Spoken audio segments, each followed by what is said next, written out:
خاص طور پر جن آیات کی میں نے تلاوت کی ہے، جو کتابچہ آپ کو تقسیم ہوا ہے ان میں وہ آیات درج ہیں،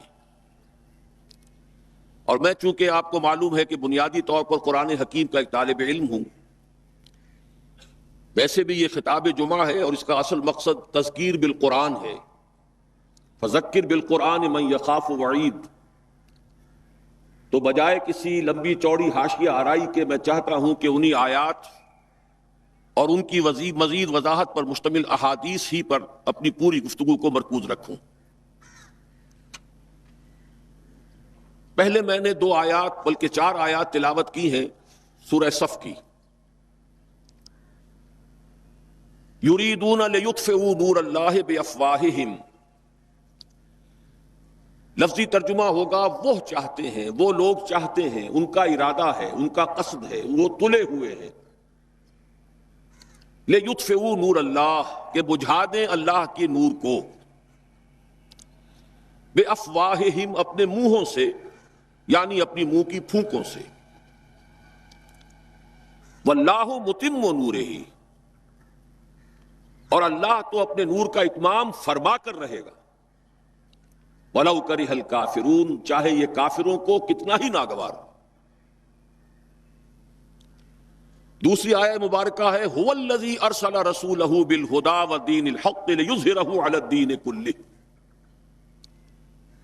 وہی ہے یعنی اللہ تبارک و تعالی، الذی ارسل رسولہ، جس نے بھیجا اپنے رسول کو صلی اللہ علیہ وسلم، بالہدی، ہدایت کے ساتھ، الہدی کے ساتھ، ہدایت آسمانی کے آخری اور مکمل ایڈیشن یعنی قرآن کے ساتھ، ودین الحق، اور دین حق کے ساتھ، سچا دین، عادلانہ دین، منصفانہ دین، معتدل متوازن منصفانہ نظام زندگی دے کر بھیجا۔ اور کس لیے بھیجا؟ لِیُظْهِرَهُ عَلَى الدِّينِ كُلِّهِ، تاکہ غالب کر دیں اس کو کل کے کل دین پر، پورے نظام زندگی پر، وَلَوْ كَرِهَ الْمُشْرِكُونَ، چاہے یہ مشرکوں کو کتنا ہی ناگوار ہو۔ ان 2 آیات کے ضمن میں سب سے پہلی بات جو نوٹ کرنے کی ہے وہ یہ ہے کہ سورہ توبہ میں بھی یہی 2 آیات اسی ترتیب کے ساتھ وارد ہوئی ہیں۔ دوسری آیت تو جوں کی توں ہے کہ ایک شوشے کا فرق نہیں، هو الذی ارسل رسولہ بالہدی ودین الحق لیظہرہ علی الدین کلہ ولو کرہ المشرکون، ایک شوشے تک کا فرق نہیں۔ پہلی آیت میں تھوڑا سا لفظی فرق ہے، یریدون لیطفئوا کی بجائے یریدون ان یطفئوا، یریدون ان یطفئوا نور اللہ بافواہہم، وہ چاہتے ہیں کہ اللہ کے نور کو اپنی منہ کی پھونکوں سے بجھا دیں، وَيَأْبَى اللَّهُ إِلَّا أَن يُتِمَّ نُورَهُ، اور اللہ کو ہرگز منظور نہیں ہے مگر یہ کہ اپنے نور کا اتمام فرمائے، وَلَوْ كَرِهَ الْكَافِرُونَ، چاہے یہ کافروں کو کتنا ہی ناگوار ہو۔ اب ذرا اس پہلی آیت کے ایک ایک لفظ پر غور کیجئے۔ یریدون، وہ چاہتے ہیں، وہ سے مراد کون؟ سیاق و سباق قرآنی سے ثابت ہوتا ہے کہ اس سے مراد یہودی ہے۔ سورہ صف میں بھی اور سورہ توبہ میں بھی دونوں مقامات پر اس آیت سے متصل قبل بنی اسرائیل کا، یہود کا تذکرہ ہے۔ سورہ صف میں وَإِذْ قَالَ مُوسَىٰ لِقَوْمِهِ يَا قَوْمِ لِمَ تُؤْذُونَنِي وَقَدْ تَعْلَمُونَ أَنِّي رَسُولُ اللَّهِ إِلَيْكُمْ فَلَمَّا زَاغُوا أَزَاغَ اللَّهُ قُلُوبَهُمْ وَاللَّهُ لَا يَهْدِي الْقَوْمَ الْفَاسِقِينَ وَإِذْ قَالَ عِيسَى ابْنُ مَرْيَمَ يَا بَنِي إِسْرَائِيلَ إِنِّي رَسُولُ اللَّهِ إِلَيْكُمْ مُصَدِّقًا لِمَا بَيْنَ يَدَيَّ مِنَ التَّوْرَاةِ وَمُبَشِّرًا بِرَسُولٍ يَأْتِي مِن بَعْدِي اسْمُهُ أَحْمَدُ فَلَمَّا جَاءَهُم بِالْبَيِّنَاتِ قَالُوا هَذَا سِحْرٌ مُبِينٌ، یہ سارا تذکرہ یہود کا ہے۔ معلوم ہوا کہ یہاں مراد ہے بالخصوص یہود۔ یہودی چاہتے ہیں کہ اللہ کے نور کو اپنے منہ کی پھونکوں سے بجھا دیں۔ تاریخی اعتبار سے سب سے پہلے چلیے اس ماحول میں جب یہ آیات نازل ہوئی ہیں، اس وقت اگرچہ اسلام کی مخالفت میں دو گروہ تھے جو سرگرم تھے،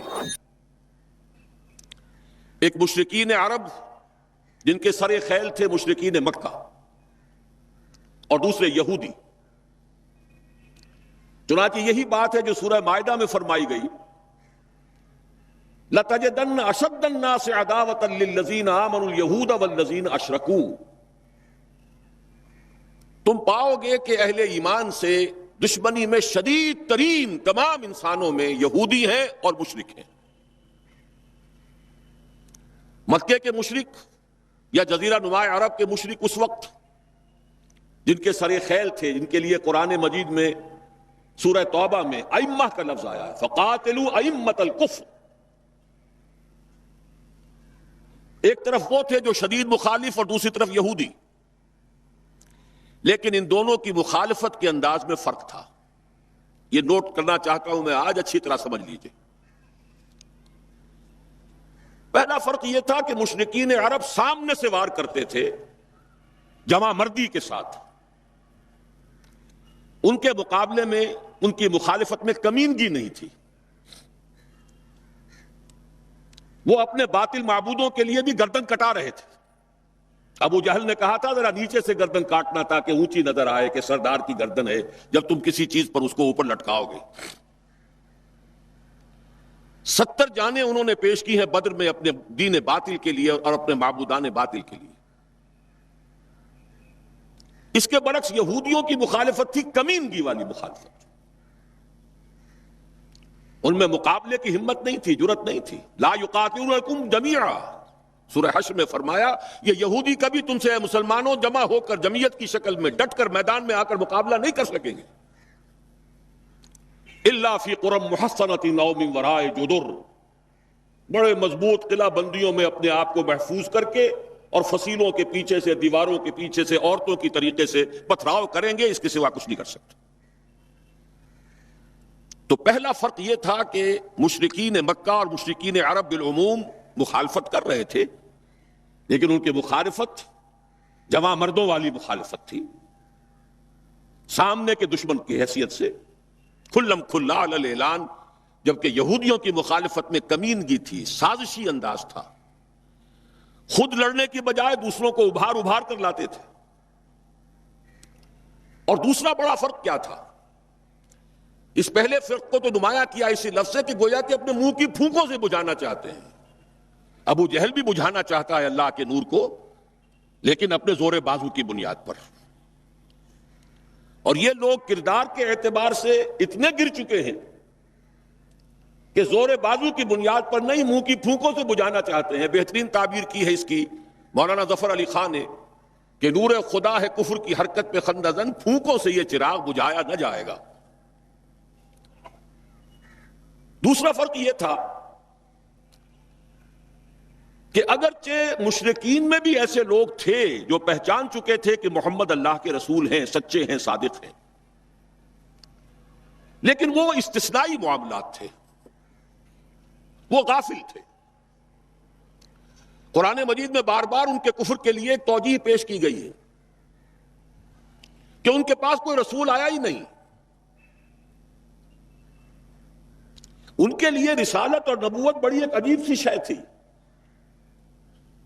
وہ چیزیں ان کے ذہن سے بالکل خارج ہو چکی تھی۔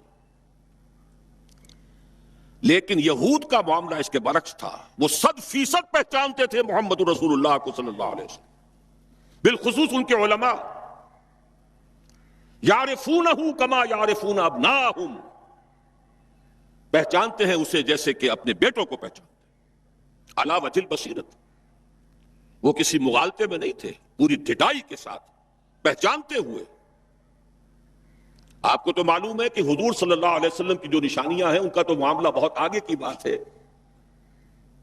حضور کے ادنا رفقا کا معاملہ کیا تھا کہ حضرت عمر رضی اللہ تعالیٰ عنہ کے بارے میں پوری ان کی صفات ان کے ہاں موجود تھیں، اور عیسائی علماء نے ان کے ساتھ ٹیلی کر کے ہی حضرت عمر کو سامنے کھڑے ہو کے دیکھ کر اور پھر جو ہے یروشلم کا قبضہ دیا تھا کہ ہاں یہ وہی درویش بادشاہ ہے جس کا ذکر موجود ہے ہماری کتابوں میں کہ یروشلم اس کے ہاتھوں فتح ہوگا۔ تو یہ دو فرق ذہن میں رکھیے، یریدون لیطفئوا نور اللہ بافواہہم واللہ متم نورہ. دوسری بات جو سوچنے کی ہے اس آیت میں کہ نور اللہ سے مراد کیا ہے. اللہ کا نور ایک اعتبار سے ذہن منتقل ہوتا ہے قرآن حکیم کی طرف. نور اصل میں قرآن مجید میں ہدایت کے لیے بھی آتا ہے. تورات کے لیے آیا فیہا ہدی و نور، انجیل کے لیے آیا فیہ ہدی و نور. روشنی ہی سے انسان راستہ دیکھ سکتا ہے. الہدا قرآن حکیم، ہدایت کاملہ، اس کے لیے خاص طور پر لفظ آیا ہے. سورہ تغابن میں فرمایا فآمنوا باللہ ورسولہ والنور الذی انزلنا واللہ بما تعملون خبیر. ایک مفہوم تو یہ ممکن ہے قرآن مجید کے اس اصول کے تحت کہ القرآن یفسر بعضہ بعضا. ویسے یہ کہ اس کا عام مفہوم اسلام، ہدایت، جس معنی میں چاہے لے لے، لیکن میرا ذہن زیادہ جس چیز کو قبول کر رہا ہے وہ ایک ایسے شخص کی تعبیر ہے جو اگرچہ کوئی معروف عالم دین نہیں تھا. میں نہ عارف، نہ مجدد، نہ محدث، نہ فقیہ. اقبال اپنے بارے میں صاف کہہ رہا ہے، میں نہ عارف، نہ مجدد، نہ محدث، نہ فقیہ. لیکن واقعہ یہ ہے اور آپ کے علم میں ہوگا، میرا موقف یہ ہے، اس دور میں قرآن مجید کا نور بصیرت اللہ تعالیٰ نے بڑے وافر پیمانے پر انہیں عطا کیا تھا. انہوں نے تعبیر کیا ہے اس نور کو نور توحید سے. چنانچہ یہ اتمام کا لفظ اس کے ساتھ واللہ متم نورہ، جواب شکوہ کے شعر میں کہ وقت فرصت ہے کہاں، کام ابھی باقی ہے، نور توحید کا اتمام ابھی باقی ہے. واللہ متم نورہ ویابی اللہ الا ان یتم نورہ. یہ بھی نوٹ کر لیجئے، عربی زبان میں شدید تاکید کرنی ہو تو اس میں فاعل کی شکل میں لایا جاتا ہے. واللہ یتم نورہ بھی ہو سکتا تھا، نہیں، واللہ متم نورہ کر کے رہے گا. اور پھر اس کو منفی اسلوب میں بھی بیان کر دیا تھا کہ کوئی شک و شبہ نہ رہے، مثبت بھی آ گیا واللہ متم نورہ، اور منفی ویابی اللہ الا ان یتم نورہ. اللہ کو ہرگز منظور نہیں ہے مگر یہ کہ وہ اپنے نور کا اتمام فرمائے.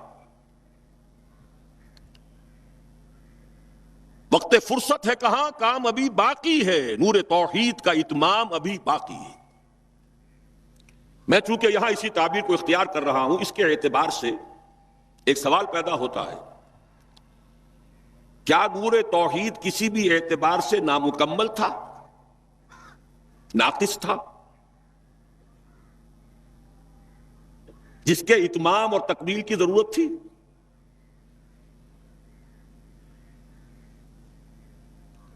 اگر میں اس سوال کا جواب ہاں میں دوں تو آپ سب چونک جائیں گے، لیکن میری وضاحت سن لیجئے. جہاں تک عقیدے کا نور ہے، عقیدے کی توحید ہے، اور انفرادی سطح پر اپنے عمل کی توحید ہے. توحید کے دو حصے سمجھ لیجئے. ایک توحید ہے عقیدے کی توحید، اللہ کو ایک ماننا، ایک جاننا، اس کی صفات میں، اس کی ذات میں کسی کو اس کا ساتھی، ہمسر، برابر، ہم پلہ، کفو، ند، ضد نہ سمجھنا. ایک عمل کی توحید ہے کہ ایک ہی اللہ کے مطیع فرمان ہو جانا، ہما تن، ہما وقت، ہما وجوہ، مخلصین لہ الدین. یہ عملی توحید ہے. تو عقیدے کی توحید اور انفرادی سطح پر عمل کی توحید ہر دور میں مکمل رہی. حضرت آدم کی بھی مکمل تھی، حضرت نوح کی بھی مکمل تھی، تمام انبیاء کرام کی مکمل تھی. نہ ان کی عقیدے کی توحید میں کوئی کسر ہو سکتی تھی، نہ انفرادی سطح پر عمل کی توحید. لیکن ایک توحید ہے اجتماعی سطح پر عمل کی توحید، پورے نظام زندگی کا اللہ کے حکم کے تابع ہو جانا.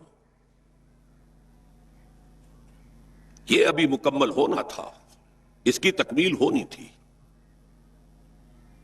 افراد موحد تھے اپنی زندگیوں میں بھی، اپنے عقیدے میں بھی. نظام جیسا آج آپ غور کیجئے، بڑے بڑے فن خواہ موحد موجود ہیں ہمارے ہاں. فن خواہ سمجھتے ہیں اپنے آپ کو کہ معلوم ہوتا ہے شرک ہمارے قریب بھی نہیں آ سکتا. اجتماعی سطح پر ہم سب مشرک ہیں، پوری قوم مشرک ہے، مشرکانہ نظام ہے۔ جب تک وہ یکون الدین کلہ للہ نہیں ہوتا، یہ نظام مشرکانہ ہے، قانون اللہ کا نہیں ہے۔ آپ کی عدالتوں میں اللہ کے حکم کی کوئی حیثیت نہیں ہے، آپ کی منڈیوں میں اور بازاروں میں اللہ کا حکم نہیں چلتا ہے۔ معلوم یہ ہوا کہ ایک ہے اجتماعی توحید۔ کچھ مواقع ضرور آئے ہیں تاریخ انسانی میں جبکہ اجتماعی توحید بھی ہوئی،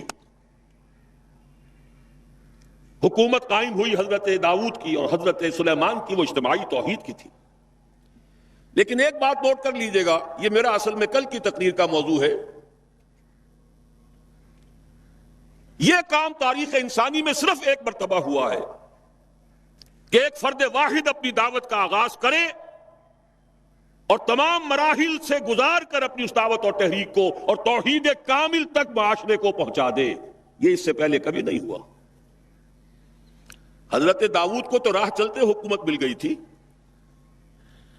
جنگ تو ہو رہی تھی حضرت طالوت اور جالوت کی، وہ تو ایک گڈریا اپنا گوپیا لے کر آ گیا ہے وقت پر اتفاقاً، اور اس گوپیے کی جو پتھر تھا وہ جالوت کے آنکھوں کے اس کی زرہ میں جو سوراخ تھا اس میں سے ہو کر اس کے بھیجے میں گزر گیا، مارا گیا، حکومت مل گئی۔ کیا حضرت داؤد ایک داعی کی حیثیت سے سامنے آئے تھے؟ کیا انہوں نے اپنی کوئی جماعت بنائی تھی؟ کیا ان مراحل سے گزرے تھے؟ قطعاً نہیں۔ صرف ایک مرتبہ ہوا ہے تاریخ انسانی میں، اور وہ محمد الرسول اللہ صلی اللہ علیہ وسلم۔ فرد واحد سے بات شروع کر کے یہ جو آتا ہے خطبات جمعہ میں آپ سنتے وحد اللہ، توحید باب تفصیل سے، اور اپنی توحید کو خالص کرو اور خالص کرو اور خالص کرو اور خالص کرو، شرک سے اسے ہر اعتبار سے پاک کر دو۔ یہ تو پوری زندگی کا لائف لانگ ایفرٹ ہے۔ آخری امتحان توحید کا جو لیا ہے ابراہیم کے رب نے، دیکھیں اس بوڑھے کے دل میں کہیں اپنے بیٹے کی، اکلوتے بیٹے کی محبت تو ہم سے زیادہ نہیں ہو گئی؟ کیسے کیسے امتحانات سے گزر چکا وہ بوڑھا، کیسے کیسے امتحانات، لیکن آخری امتحان دعائیں مانگ مانگ کر بیٹا لیا تھا۔ فلما بلغ معہ السعی، اور جب اب ذرا ہاتھ بٹانے کے قابل ہوا، کہیں اس کی محبت ہماری محبت سے زائد تو نہیں ہو گئی؟ انی ارا فی المنام انی اذبحک فانظر ماذا تری۔ اسی لیے جو آتا ہے قرآن مجید میں بار بار حضرت ابراہیم کے لیے آخری سند کے الفاظ آتے ہیں وما کان من المشرکین، شرک کے ہر شائبے سے پاک۔ تو یہ توحید عملی اجتماعی سطح پر ہونی باقی تھی۔ اس کا تعلق ہے اگلی آیت سے، یہ کب ہوگی؟ هو الذی ارسل رسولہ بالہدی ودین الحق لیظہرہ علی الدین کلہ ولو کرہ المشرکون۔ اللہ نے اپنے ان آخری رسول کو محمد صلی اللہ علیہ وسلم کو تو بھیجا ہی ہے الہدا، وہ دین حق اور الہدا اور دین حق دے کر، تاکہ غالب کریں۔ جب تک دین غالب نہیں توحید ناقص ہے۔ عقیدے کی توحید ہو سکتا ہے کہ ہو، انفرادی سطح پر بھی ہو سکتا ہے، ایک آدمی جہاں جہاں بھی اللہ کا حکم مان سکتا ہو مان رہا ہو، لیکن آخر وہ کسی قوم کا فرد ہے، کسی ریاست کا شہری ہے، کسی خاندان کا فرد ہے، چہار طرف سے جکڑا ہوا ہے رشتوں میں اور تعلقات میں۔ اس کی زندگی کے کتنے گوشے ہیں کہ جن کو ابھی وہ مشرکانہ نظام اپنی گرفت میں لیے ہوئے ہیں۔ یہ در حقیقت اسی وقت ہوگا جبکہ اللہ کا دین غالب ہو جائے۔ هو الذی ارسل رسولہ بالہدی ودین الحق لیظہرہ علی الدین کلہ ولو کرہ المشرکون۔ مشرک تو کبھی پسند نہیں کریں گے۔ یہاں ذرا شرک کو سمجھ لیجئے، یہ شرک صرف عقیدے کا نہیں۔ آج کا سب سے بڑا شرک کیا ہے؟ اللہ کا اللہ کو دو، ریاست کا ریاست کو دو۔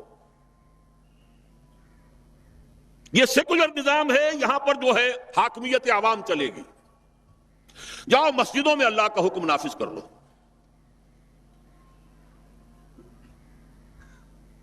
یہ سب سے بڑا شرک۔ کبھی گوارا نہیں کریں گے۔ وہ توحید ہو جائے، اللہ ہی کا حکم چلے، سب پر یکساں جاری ہو جائے، سب یکساں اللہ کے حکم کے تابع ہو جائیں۔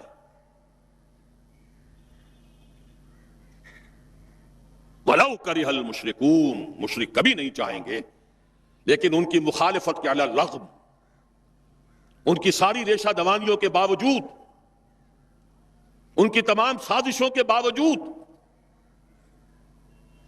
اللہ کا دین غالب ہو کر رہے۔ اب ذرا تاریخی اعتبار سے جائزہ لیجئے، ابھی ہم تھے اس ماحول میں جبکہ ابھی یہ آیات نازل ہو رہی تھی۔ پہلی بات تو یہ سمجھ میں آ گئی کہ محمد الرسول اللہ صلی اللہ علیہ وسلم کا مقصد بعثت ہے غلبہ دین۔ یہ نوٹ کرنے کی بات ہے، کسی اور رسول کے لیے اللہ نے قرآن مجید میں یہ الفاظ استعمال نہیں کیے۔ شاہد سب تھے، مبشر سب تھے، نذیر سب تھے، داعی سب تھے، مبلغ سب تھے، معلم سب تھے، مربی سب تھے، مزکی سب تھے، لیکن یہ کہ هو الذی ارسل رسولہ بالہدی ودین الحق لیظہرہ علی الدین کلہ، صرف محمد کے لیے آئے الفاظ صلی اللہ علیہ وسلم، اور 3 مرتبہ آئے۔ اب اس کے ساتھ جس کو صغرا کبرا کہتے ہیں لاجک میں پریمیسز، اس کے ساتھ جوڑیے دوسری بات جو قرآن میں 5 مرتبہ آئی ہے، اگرچہ وہ آئی ہے ذرا مختلف الفاظ میں۔ کہیں فرمایا وَمَا أَرْسَلْنَاكَ إِلَّا رَحْمَةً لِّلْعَالَمِينَ، ہم نے نہیں بھیجا ہے محمد صلی اللہ علیہ وسلم آپ کو مگر تمام جہان والوں کے لیے رحمت بنا کر۔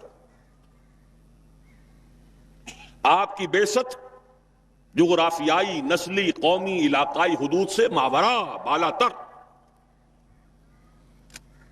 قرآن میں بقیہ سارے رسولوں کی بات آتی ہے تو کہتے ہیں یا قوم، یا قوم، یا قوم۔ نوح نے کہا یا قوم اعبد اللہ، ہود نے کہا یا قوم اعبد اللہ، صالح نے کہا یا قوم اعبد اللہ ما لکم من الہ غیرہ، اور قرآن کہتا یا ایھا الناس، یا ایھا الناس اعبدوا ربکم الذی خلقکم والذین من قبلکم لعلکم تتقون۔ لیکن صریح ترین جو لفظ آیا ہے وما ارسلناک الا کافۃ للناس بشیرا ونذیرا، ہم نے نہیں بھیجا ہے محمد صلی اللہ علیہ وسلم آپ کو مگر پوری نوع انسانی کے لیے بشیر اور نذیر بنا کر۔ اب ذرا اس کو جوڑیے، محمد کو بھیجا کاہے کے لیے؟ غلبہ دین کے لیے صلی اللہ علیہ وسلم، اور بھیجا کن کے لیے؟ تمام انسانوں کے لیے۔ کیا نتیجہ نکلتا ہے منطق سے؟ محمد الرسول اللہ صلی اللہ علیہ وسلم کا مقصد بعثت مکمل اسی وقت ہوگا جب پورے عالم انسانیت پر اللہ کا دین غالب آ جائے، ورنہ بات وہی ہے جو اقبال کا شعر سنا چکا ہوں، وقت فرصت ہے کہاں کام ابھی باقی ہے، نور توحید کا اتمام ابھی باقی ہے۔ لیکن یہ کہ اگر اللہ نے واقعی بھیجا محمد کو دین کے غلبے کے لیے صلی اللہ علیہ وسلم، اور اگر بھیجا ہے پوری نوع انسانی کے لیے، تو ناممکن ہے کہ یہ دنیا ختم ہو جائے اس سے پہلے کہ محمد الرسول اللہ کا مقصد بعثت مکمل۔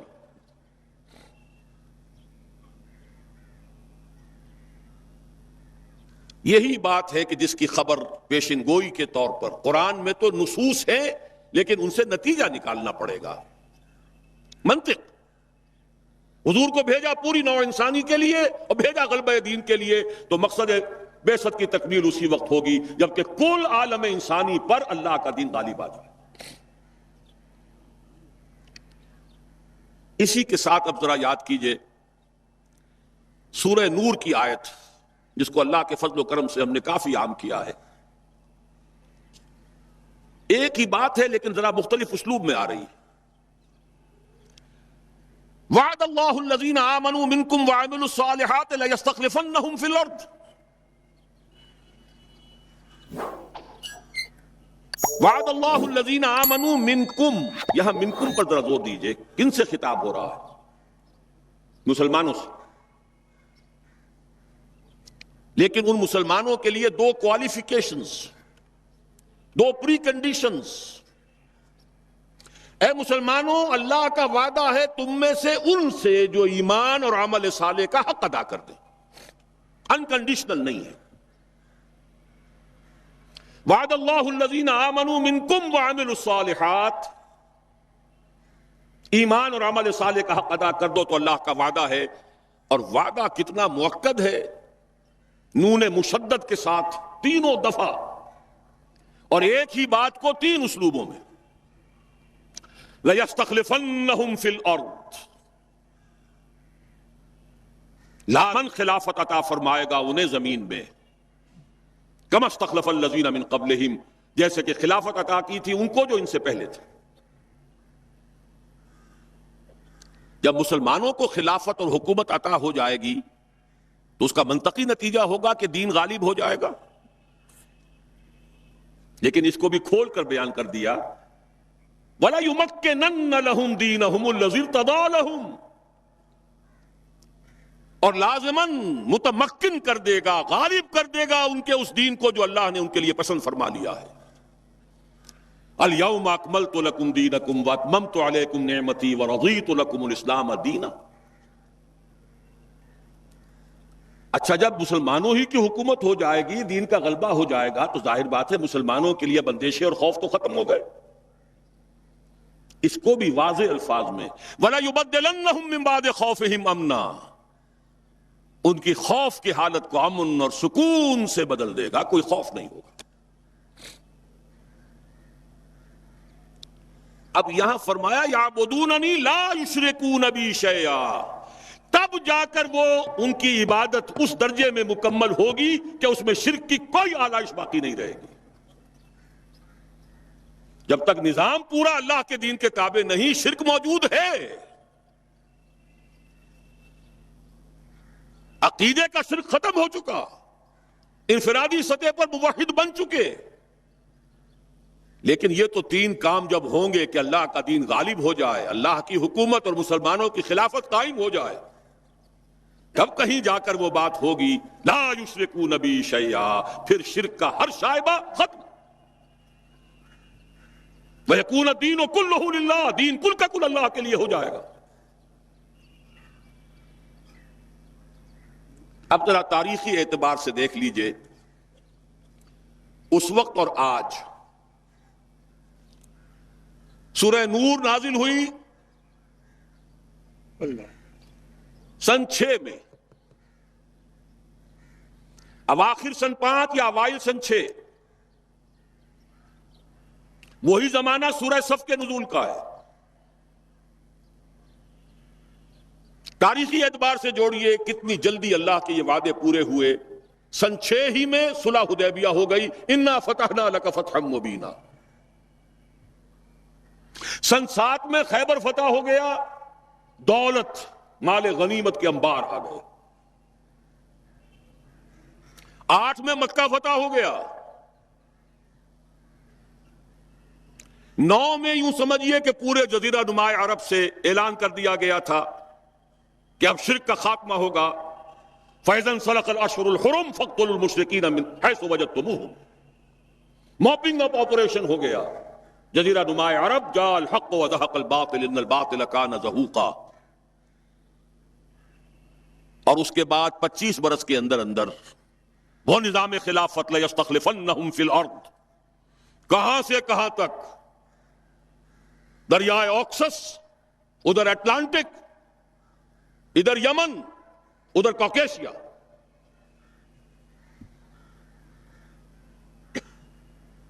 وعدے پورے ہو گئے تھے کہ نہیں؟ اس کے بعد سے کیا ہوا ہے؟ ایک حدیث نبوی آپ کے اس کتابچے میں موجود ہے، بڑی عظیم حدیث. ہماری 1400 برس کی بلکہ 1500 برس کی تاریخ، ابھی تو اس میں سے 1400 برس گزرے ہیں، 15واں 100 جو ہے ابھی شروع ہوا ہے. لیکن وہ 15ویں صدی کے واقعہ جو ہے اس کے اوپر وہ حدیث ختم ہو رہی ہے. نعمان ابن بشیر رضی اللہ تعالیٰ عنہ سے روایت، اور مسند احمد ابن حنبل میں جو اس کی تفصیل آئی ہے، حضرت حذیفہ رضی اللہ تعالیٰ عنہ نے بھی اس کی تائید کی ہے کہ ہاں یہ حدیث میرے بھی علم میں ہے، 2 صحابہ سے۔ حضور نے 5 دور گنوا دیے اپنے زمانے سے شروع ہو کر اور قیامت تک۔ تکون النبوۃ فیکم ما شاء اللہ ان تکون ثم یرفعہ اللہ اذا شاء یرفعہا۔ مسلمانوں، تمہارے مابین نبوت برقرار رہے گی جب تک اللہ چاہے گا کہ رہے، پھر اللہ اس کو اٹھا لے گا جب چاہے گا، یعنی میرا انتقال ہو جائے گا۔ ثم تکون خلافۃ علی منہاج النبوۃ، پھر خلافت کا ایک دور ہوگا، لیکن یہاں یہ الفاظ نوٹ کیجئے، عین نبوت کے نقش قدم پر، سرے منہ فرق نہیں ہوگا، وہی نظام جو محمد عربی صلی اللہ علیہ وسلم والذین معہ رضی اللہ تعالیٰ عنہ مجمعین نے قائم کیا تھا، جو کا تو قائم رہا۔ جس پر واقعہ یہ ہے کہ سنہری حروف سے لکھے جانے کے قابل الفاظ ہیں حضرت ابو بکر کے رضی اللہ تعالی عنہ، ایبدل الدین وانا حی، کوئی ترمیم نہیں ہونے دوں گا اپنی زندگی میں اس دین کے اندر۔ کیا دین میں تبدیلی کی جائے گی جبکہ ابھی میں زندہ ہوں؟ یہ خلافت علی منہاج النبوہ کا دور، لیکن فرمایا یہ بھی ہمیشہ نہیں رہے گا۔ ثم یرفع اللہ اذا شاء یرفع، اللہ اٹھا لے گا اس کو بھی جب چاہے گا اٹھانا۔ ثم تکون ملکا عاضا فیکون ما شاء اللہ ان یکون ثم یرفع اللہ اذا شاء یرفع۔ پھر تیسرا دور ہوگا کٹ کھنی بادشاہت، کاٹنے والی، ظالم۔ یہ اسی ظالم بادشاہت کا زمانہ ہے جبکہ حضرت حسین رضی اللہ تعالی عنہ شہید کیے جا رہے ہیں، جبکہ عبداللہ ابن زبیر رضی اللہ تعالی عنہما شہید کیے جا رہے ہیں، جبکہ واقعہ ہررا ہو رہا ہے، مدینۃ النبی۔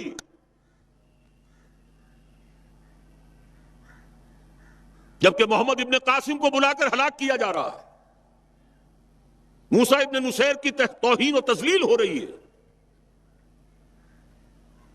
کہلواتے تھے وہ اپنے آپ کو خلفاء تھے، ملوک، بادشاہ تھے، اور یہ ملوکیت پھر اپنی پوری شدت کو پہنچی دور بنو عباس میں، جب محل بھی بنے اور سارے محلوں کے ساتھ کے لوازمات بھی پورے ہوئے، رقص و سرود بھی ہوا اور ناؤ نوش بھی ہوا۔ یہ تیسرا دور تھا، لیکن بہرحال تھے کلمہ گو، کوئی بھی تھا، کلمہ محمد کا پڑھتے تھے صلی اللہ علیہ وسلم۔ پھر جہاں بہت برے تھے وہاں ان میں سے بہت اچھے بھی تھے، لیکن وہ خلافت نہیں تھی، خلافت علی منہاج النبوہ نہیں تھی، خلافت راشدہ نہیں تھی، مسلمانوں کی حکومت تھی۔ فرمایا یہ تیسرا دور بھی ختم ہو جائے گا۔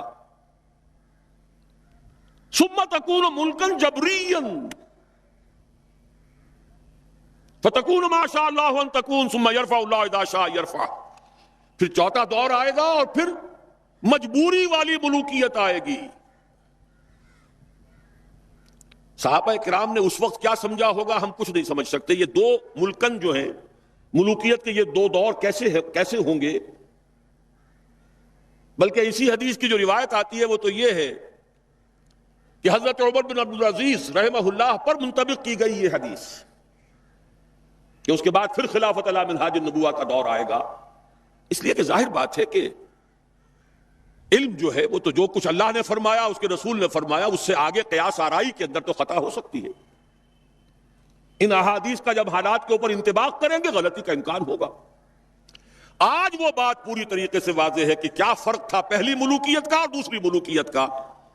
پہلی ملوکیت مسلمانوں کی تو تھی، پھر ملوکیت غلامی لے کر آئی، ملکہ برطانیہ وکٹوریا اب اس کے غلام ہوئے، کہیں فرانسیسیوں کے غلام ہوئے، کہیں ولندیزیوں کے غلام ہوئے، کہیں پرتگالیوں کے غلام ہوئے، کہیں اطالویوں کے غلام ہوئے، پورا عالم اسلام غلامی میں جکڑا گیا، ملکن جبرین۔ فرمایا یہ دور بھی جب تک چاہے گا اللہ رہے گا، پھر ختم ہو جائے گا۔ یہاں تھوڑی سی وضاحت میں کر دوں آپ کے سامنے، یہ دور تقریباً اپنے نصف کو پہنچا ہے، ابھی ختم نہیں ہوا ہے۔ اس کا پہلا فیز تھا جس کو کہتے ہیں کولونیلزم، یورپی اقوام نے آ کر اپنی حکومتیں یہاں بنائی، باضابطہ اپنی حکومت، انگریز کی حکومت، فرانسیسیوں کی حکومت، اطالویوں کی حکومت، پرتگیزوں کی حکومت۔ اس صدی کے وسط میں آ کر کچھ حالات دنیا کے بدلے، لوگوں کے اندر احساس پیدا ہوا کہ ہم بھی انسان ہیں۔ جب ذرا آدم ہوا ہے خود شناس و خود نگر، انہوں نے اپنی وہ بساط لپیٹ لی، اور ایک نئے رنگ میں اب وہ چوتھا دور سامنے آ رہا ہے دنیا کے، اور یہ ہے مالیاتی استعمار۔ پورے گلوب کو، پوری دنیا کو، تمام اقوام عالم کو چھوٹے چھوٹے حصوں میں تقسیم کر کے اپنے سودی قرضوں کے ہتھ کنڈوں کے اندر جکڑ لو۔ کام یہ کریں، محنت یہ کریں، مشقت یہ کریں، خام مال ان کا ہو، مزدور ان کے ہوں، ٹیکنیکل نو ہاؤ ہماری ہو، ایڈمنسٹریشن مینجمنٹ ہماری ہو، ملائی ہم کھاتے جائیں گے اور کچھ چھاچھ ان کو بھی دیتے جائیں گے۔ اس صدی کے نصف میں جبکہ یہ کولونیلزم اپنی بساط لپیٹ رہا تھا، یاد کر لیجئے 1950 میں ورلڈ بینک قائم ہوا ہے، یہ آج کی شان نہیں ہے۔ استعمار نے اپنا ایک رنگ بدلا۔ براہ راست حکومت کرنے میں تو ریزنٹمنٹ بھی ہوتی ہے، لوگ ناراض بھی ہوتے ہیں، کبھی بغاوتیں کرتے ہیں، کچھ ہمارے ماریں گے، ہم زیادہ ان کے ماریں گے۔ بھائی ہمیں آم کھانے ہیں کہ پیڑ گننے ہیں؟ یہ نیا استعمار، نیو ورلڈ آرڈر، حقیقت میں جیو ورلڈ آرڈر، آج تاریخ پھر وہاں پہنچ گئی ہے۔ یریدون لیطفئوا نور اللہ بافواہہم، وہی یہود۔ لیکن فرق کیا ہے؟ اس وقت یہودی آئسولیٹڈ تھے، عیسائی بھی ان کے دشمن تھے، وہ سمجھتے تھے ہمارے تو خدا کو انہوں نے سولی پر چڑھایا۔ شدید ترین پرسیکیوشن یہودیوں کی عیسائیوں کے ہاتھوں ہو رہی تھی۔ آج یہودی اقوام مغرب پر بالخصوص، وائٹ اینگلو سیکسن پروٹیسٹنٹس پر بالخصوص پورا تسلط جما چکا ہے۔ اور یہ وہ شے ہے جو پھر میں اسی علامہ اقبال کی بات کر رہا ہوں، جو اس صدی کے آغاز میں 1905 میں گیا تھا اللہ کا بندہ، 1908 تک رہا یورپ میں، اور بھی کتنے گئے ہوں گے، وہ کیا دیکھ سکے کیا نہ دیکھ سکے، لیکن ایک بصیرت اللہ نے جو دی تھی کہ گاہ میری نگاہ تیز چیر گئی دل وجود، گاہ الجھ کے رہ گئی میرے توہمات میں، وہ دل وجود کو جو چیر کر دیکھا ہے تو اسی وقت حقیقت دیکھ لی تھی کہ فرنگ کی رگے جاں پنجے یہود میں ہے۔ خود یورپینز کو اس کا احساس کہیں بعد میں جا کر ہوا ہے، دوسری جنگ عالمگیر کے دوران ہوا ہے، جب جرمنوں کے ہاتھوں ان کے 60 لاکھ آدمی یا کم سے کم 40 لاکھ آدمی قتل ہوئے ہیں، وہ بعد میں احساس ہوا۔ اقبال تو دیکھ آیا تھا، فرنگ کی رگے جاں پنجے یہود میں ہے۔ تو آج جان لیجئے کہ نیو ورلڈ آرڈر جو حقیقت میں جیو ورلڈ آرڈر ہے، ایک نیا عالمی مالیاتی استعمار، جو دیکھنے کے لیے تو امریکہ کی سربراہی میں ہے، حقیقتاً اس کی باغ یہودیوں کے ہاتھ میں۔ اور پھر وہی وقت آ گیا ہے، یریدون لیطفئوا نور اللہ بافواہہم، ان کی تمام پالیسیز کا نقطہ ماسکہ یہ ہے اسلام کو ختم کرو۔ اور کیوں؟ انہیں معلوم ہے اگر کوئی خطر مجھ کو تو اس امت سے ہے، اس کی خاکستر میں ہے اب تک شرار آرزو، خال خال اس قوم میں اب تک نظر آتے ہیں، وہ کرتے ہیں اشک سحرگاہی سے جو ظالم وضو۔ خطرہ ہے تو یہاں سے۔ فوکویاما نے کتاب لکھی اینڈ آف ہسٹری، جیسے کوئی بہت بڑی جنگ جیت لے اور پھر فتح کے شادیانے بجا رہا ہو، بغلے بجاتے ہوئے اس نے لکھا کہ سوویت یونین ختم ہو گیا، ثابت ہو گیا کہ ہمارا ہی نظام بہترین ہے، یہ غیر فطری نظام تھا، یہ غلط نظام تھا، اور کوئی نظام مقابلے میں ہے ہی نہیں، ایک ہی تھا۔ معلوم ہوا کہ ہمارا ویسٹرن سیکولر کیپٹلسٹک سسٹم ہی دنیا کا بہترین نظام ہے۔ یہ آخری بلندی ہے جہاں تک نوع انسانی چڑھ سکتی تھی، ترقی کر سکتی تھی۔ سوشل ایوولوشن کا آخری مقام ہے اینڈ آف ہسٹری۔ جیسے کوئی شخص ماؤنٹ ایوریسٹ کو سر کر لے تو سمجھے کہ اب میں بلندی کی انتہا پر پہنچ گیا ہوں، اس زمین پر تو اس سے آگے بلندی نہیں ہے۔ ہنٹنگٹن نے اس کے جواب میں ایک مقالہ لکھا، دونوں امریکہ کے ہیں۔ نہیں نہیں نہیں، میں اپنے دوست فوکویاما سے اختلاف کرتا ہوں۔ ابھی تہذیبوں کا تصادم ہوگا۔ اس نے بتایا کہ ٹوائنبی نے کل 20 تہذیبیں گنی ہیں تاریخ انسانی کی، ان میں سے 12 ختم ہو چکی ہیں، کہیں موجود نہیں ہیں، 8 ابھی موجود ہیں۔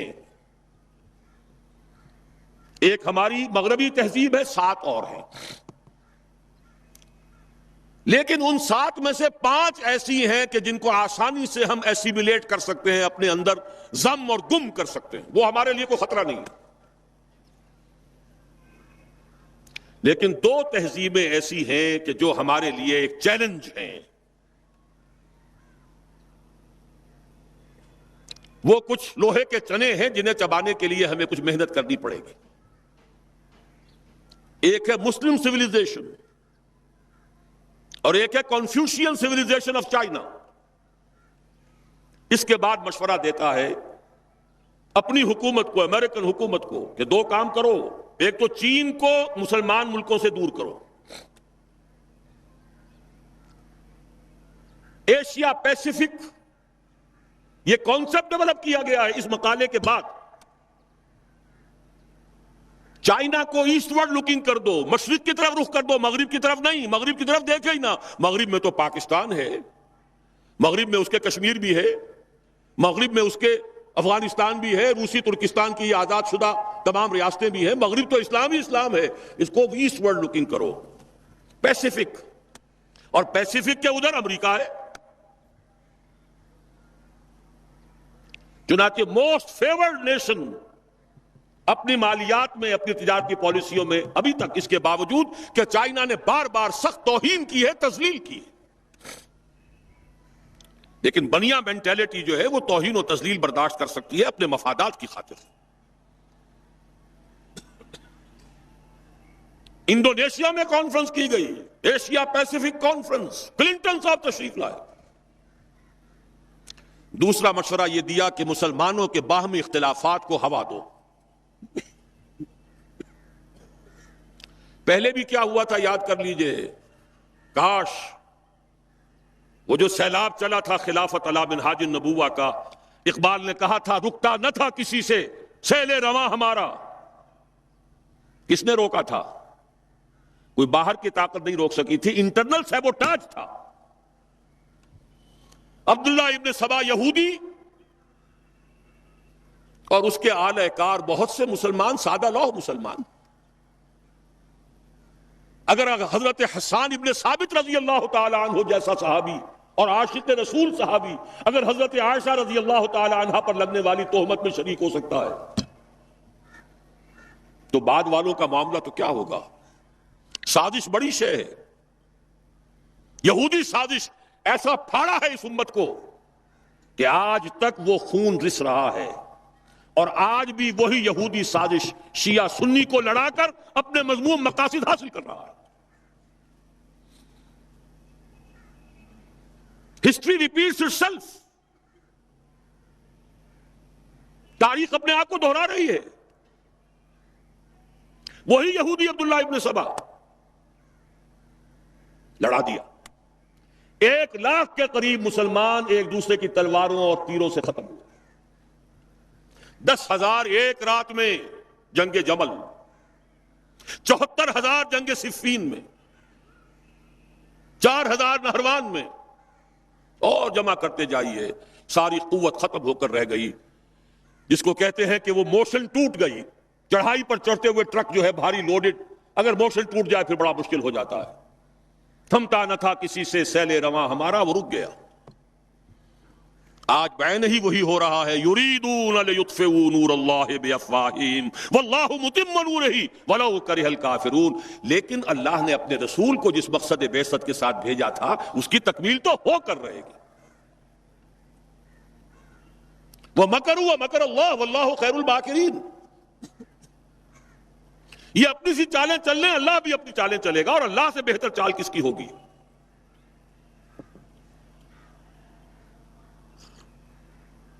کیا خوب کہا اقبال نے،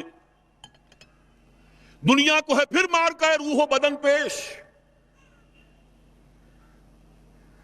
تہذیب نے پھر اپنے درندوں کو ابھارا، اللہ کو پامر دیے مومن پہ بھروسہ، ابلیس کو یورپ کی مشینوں کا سہارا۔ وَمَكَرُوا وَمَكَرَ اللَّهُ وَاللَّهُ خَيْرُ الْمَاكِرِينَ۔ بہرحال اچھی طرح سمجھ لیجئے یہ مارکا ابھی ہونے والا ہے۔ میں تفاصیل میں نہیں جانا چاہتا، نہ میری اس وقت کا یہ موضوع ہے۔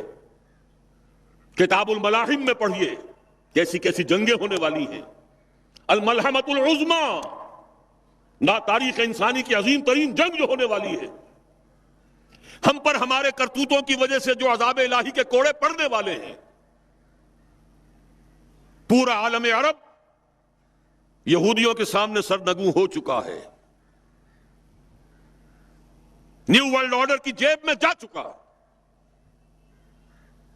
تھوڑا سا ایک سوڈان، کچھ ایک پاگل سا غیر اہم شخص قذافی بیٹھا ہوا ہے، باقی ان دو کو نکال دیجئے تو پورا عالم عرب ان کی جیب میں، سرنگوں۔ اور ابھی کیا ہوگا جب مسجد اقصی شہید کی جائے گی، جب تھرڈ ٹیمپل کی تعمیر ہوگی، ایودھیا کی مسجد گرا کر امت مسلمہ کی نبض کو دیکھ لیا ہے دشمن نے کہ جان نہیں ہے۔ حمیت نام تھا جس کا، گئی تیمور کے گھر سے۔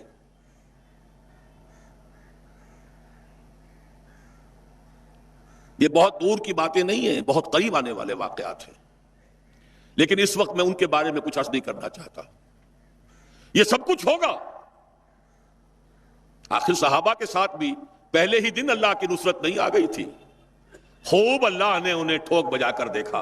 وَلَنَبْلُوَنَّكُمْ بِشَيْءٍ مِّنَ الْخَوْفِ وَالْجُوعِ وَنَقْصٍ مِّنَ الْأَمْوَالِ وَالْأَنفُسِ وَالثَّمَرَاتِ وَبَشِّرِ الصَّابِرِينَ الَّذِينَ إِذَا أَصَابَتْهُمْ مُصِيبَةٌ قَالُوا إِنَّا لِلَّهِ وَإِنَّا إِلَيْهِ رَاجِعُونَ۔ أَمْ حَسِبْتُمْ أَن تَدْخُلُوا الْجَنَّةَ وَلَمَّا يَأْتِكُم مَّثَلُ الَّذِينَ خَلَوْا مِن قَبْلِكُم مَّسَّتْهُمُ الْبَأْسَاءُ وَالضَّرَّاءُ وَزُلْزِلُوا حَتَّىٰ يَقُولَ الرَّسُولُ وَالَّذِينَ آمَنُوا مَعَهُ مَتَىٰ نَصْرُ اللَّهِ أَلَا إِنَّ نَصْرَ اللَّهِ قَرِيبٌ۔ یہ مراحل وہاں بھی آئے تھے۔ غزوہ احزاب میں وَزُلْزِلُوا هُنَالِكَ ابْتُلِيَ الْمُؤْمِنُونَ وَزُلْزِلُوا زِلْزَالًا شَدِيدًا۔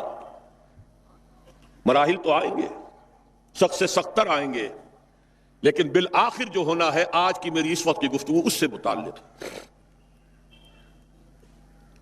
یہ چند الفاظ اس لیے کہہ دیے کہ یہ حالات جو اس وقت بالفعل ہماری نگاہوں کے سامنے ہیں وہ تو بالکل مختلف ہیں۔ کدھر سے دین غالب ہو جائے گا، کہیں کوئی روشنی کی کرن نہیں ہے۔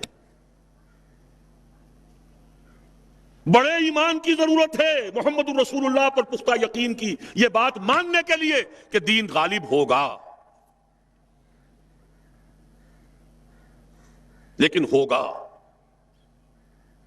اس لیے کہ حضور نے اس حدیث میں فرمایا یہ چوتھا دور بھی ختم ہو جائے گا، ثم یرفع اللہ اذا شاء یرفع ثم تکون خلافۃ علی منہاج النبوہ، پھر دور آئے گا خلافت علی منہاج النبوہ کا۔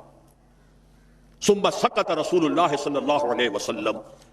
یہ حدیث میں نے بہت مرتبہ بیان کی ہے، آج ذرا اس میں جو اضافی الفاظ آئے ہیں بعض روایات میں وہ بھی میں آپ کو سنا دوں۔ امام شاطبی اس کو موافقات میں لے کر آئے ہیں، شاہ اسماعیل شہید نے بھی اس کو نقل کیا ہے منصب امامت میں، مولانا مودودی نے اس کو نقل کیا ہے اپنی کتاب میں تجدید و احیاء دین میں، کہ یہ جو فرمایا کہ ثم تکون خلافت علی منہاج النبوہ، پھر دور آئے گا خلافت علی منہاج النبوہ کا، اس کے بعد کے الفاظ یہ ہیں تعمل فی الناس بسنت النبی صلی اللہ علیہ وسلم، پھر وہ دور آ جائے گا کہ لوگوں میں تمام معاملہ اللہ کے نبی کی سنت کے مطابق نمٹایا جائے گا. وَيُلْقِي الْإِسْلَامَ بِجُرَانِهِ فِي الْأَرْضِ، اور اسلام اپنا جھنڈا زمین میں گاڑ دے گا، نصب کر دے گا. يَرْضَى عَنْهَا سَاكِنُ السَّمَاءِ وَسَاكِنُ الْأَرْضِ، اس پورے نظام سے یا اس دور سے تمام آسمانوں والے بھی تمام زمین والے بھی راضی ہو جائیں گے. لا تدع السماء من مطر الا صبت، آسمان اپنی بارش کو روک کر نہیں رکھے گا، اپنے سارے خزانے لٹا دے گا. الا صبته بدرارا ولا تدع الارض من نباتها شيئا الا اخرجت، اور زمین بھی اپنی نباتات میں سے کسی شے کو روکے گی نہیں، نکال باہر کرے گی. خزانے آسمان سے اور زمین سے نکل آئیں گے. یہ خوشحالی کا دور پوری نوع انسانی کے لیے آ کر رہے گا. یہ تقدیر مبرم ہے، یہ اٹل ہے، یہ خبر ہے محمد الرسول اللہ صلی اللہ علیہ وسلم. میں نے 2 باتیں ابھی عرض کی ہیں. پہلی بات، قرآن کے نصوص سے نتیجہ نکال کر کہ حضور کو بھیجا گیا غلبہ دین کے لیے اور بھیجا گیا پوری نوع انسانی کے لیے، تو مقصد بعثت اسی وقت مکمل ہوگا جب کل روئے ارضی پر اللہ کا دین غالب آ جائے. دوسری، میں نے آپ کو حدیث بتا دی، چوتھے دور میں ہم ہیں لیکن 5واں دور آیا چاہتا ہے، زیادہ دور نہیں ہے. اگرچہ اس کے لیے ایمان اور عمل صالح کے لیے کمر کسنی ہوگی، اس کے لیے جہاد کی پکار پر لبیک کہنا ہوگا. اسی لیے سورہ صف میں اس کے فوراً بعد تو وہی آیات آئی ہیں، یا ایھا الذین آمنوا ھل ادلکم علی تجارۃ تنجیکم من عذاب الیم تؤمنون باللہ ورسولہ وتجاہدون فی سبیل اللہ باموالکم وانفسکم. لیکن ان آیات کی تشریح میں کل کروں گا اپنے شام کی تقریر میں انشاءاللہ. اس وقت اب تیسرا نکتہ بیان کر رہا ہوں. اب جب دوبارہ یہ عالم آئے گا، اس عالم ارضی پر نظام خلافت آئے گا، 2 حدیثیں اتنی واضح ہیں کہ کل روئے ارضی پر آئے گا. وہ حدیثیں بھی اس کتابچے میں ہیں آپ کے پاس. مقداد ابن الاسود سے روایت ہے رضی اللہ تعالی عنہ. مسند احمد ابن حنبل کی روایت ہے.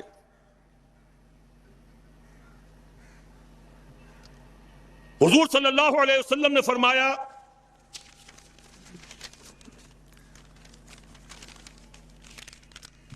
لا يبقى على ظهر الارض بيت مدر ولا وبر الا ادخله الله كلمة الاسلام بعز عزيز وذل ذليل اما يعزهم الله فيجعلهم من اهلها او يذلهم فيدينون لها قلت فيكون الدين كله لله.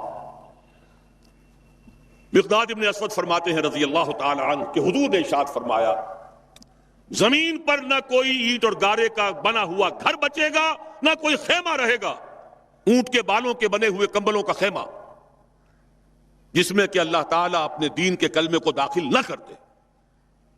ہر گھر میں، ہر خیمے میں اللہ کا دین داخل ہو جائے گا. لیکن یہ اچھی طرح سمجھ لیجئے، میری کل کی گفتگو میں اس کی تھوڑی سی وضاحت آئے گی کہ دین کے داخلے کا کیا مطلب ہے. جزیرہ نما عرب میں بھی جب دین غالب ہوا ہے تو کیا تمام عیسائیوں کو جبرن مسلمان بنا لیا گیا؟ جب خلافت راشدہ کا دور آیا ہے تو کیا تمام مجوسیوں کو اور تمام اور لوگوں کو جبرن مسلمان بنا لیا گیا؟ نہیں. جس کی قسمت میں تھا، سعادت تھی، وہ اسلام لے آئے. جو نہیں وہ ذمہ ہوئے. یؤتوا الجزیۃ عن ید وہم صاغرون، چھوٹے ہو کر رہو، اپنے ہاتھوں جزیہ پیش کرو، اسلام کی بالادستی کو قبول کرو. تو تم یہودی ہو کر رہ سکتے ہو، نصرانی ہو کر رہ سکتے ہو، مجوسی ہو کر رہ سکتے ہو، ہندو ہو کر رہ سکتے ہو، جو چاہو رہو. بالکل وہی بات اس حدیث میں آئی ہے. گھر کوئی نہیں بچے گا جس میں کلمہ اسلام داخل نہ ہو جائے، لیکن وہ داخلہ 2 شکلوں میں ہوگا، بعز عزیز و ذل ذلیل. عزت والے کے اعزاز کے ساتھ یا کمزور کی مغلوبیت کے ساتھ. یا تو گھر والا اور خیمے والا خود اسلام لے آئے گا، اسے بھی عزت نصیب ہو گئی. وَلِلَّهِ الْعِزَّةُ وَلِرَسُولِهِ وَلِلْمُؤْمِنِينَ وَلَكِنَّ الْمُنَافِقِينَ لَا يَفْقَهُونَ. عزت تو اللہ کے لیے ہے، اس کے رسول کے لیے ہے، اہل ایمان کے لیے ہے، اسے بھی عزت نصیب ہو گئی۔ اور نہیں تو یؤتوا الجزیۃ عن ید وہم صاغرون، تم چاہے مسلمان نہ ہو، اسلام تمہارے اوپر رہے گا، تمہیں نیچے ہونا پڑے گا، نیچے ہو کر ہندو رہو، سکھ رہو، پارسی رہو، عیسائی رہو، یہودی رہو، جزیہ دو، چھوٹے بنو۔ بعز عزیز وذل ذلیل، اس کی وضاحت بھی فرما دی۔ اما یعزهم اللہ فیجعلهم من اہلها، یا تو اللہ ان کا اعزاز فرمائے گا، انہیں اسلام والوں میں شامل کر دے گا، او یذلهم، یا انہیں مغلوب کر دے گا، فیدینون لها، تو اسے ان لوگوں کو اسلام کی اطاعت کرنی پڑے گی۔ اس پر حضرت مقداد فرماتے ہیں فقلت، پھر میں نے اپنے دل میں کہا وَيَكُونَ الدِّينُ كُلُّهُ لِلَّهِ، تب وہ بات ہوگی جو سورہ انفال میں الفاظ آئے ہیں وَقَاتِلُوهُمْ حَتَّى لَا تَكُونَ فِتْنَةٌ وَيَكُونَ الدِّينُ كُلُّهُ لِلَّهِ۔ وہ شان جو ہے ان الفاظ کے ہے، ان کے اس میں جو شان ہے وہ ظاہر ہوگی اس وقت۔ دوسری حدیث اس سے پہلے صفحے پر ہے، عن ثوبان رضی اللہ عنہ، عن ثوبان مولا رسول اللہ صلی اللہ علیہ وسلم۔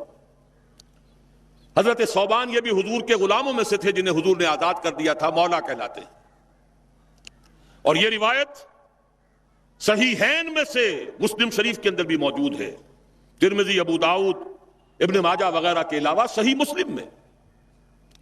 عن ثوبان رضی اللہ عنہ قال رسول اللہ صلی اللہ علیہ وسلم ان اللہ زوالی الارض فرأیت مشارقها ومغاربها وان امتی سیبلغ ملکها ما زویلی منها، حضور نے فرمایا اللہ نے میرے لیے ساری زمین کو لپیٹ دیا یا سکیڑ دیا،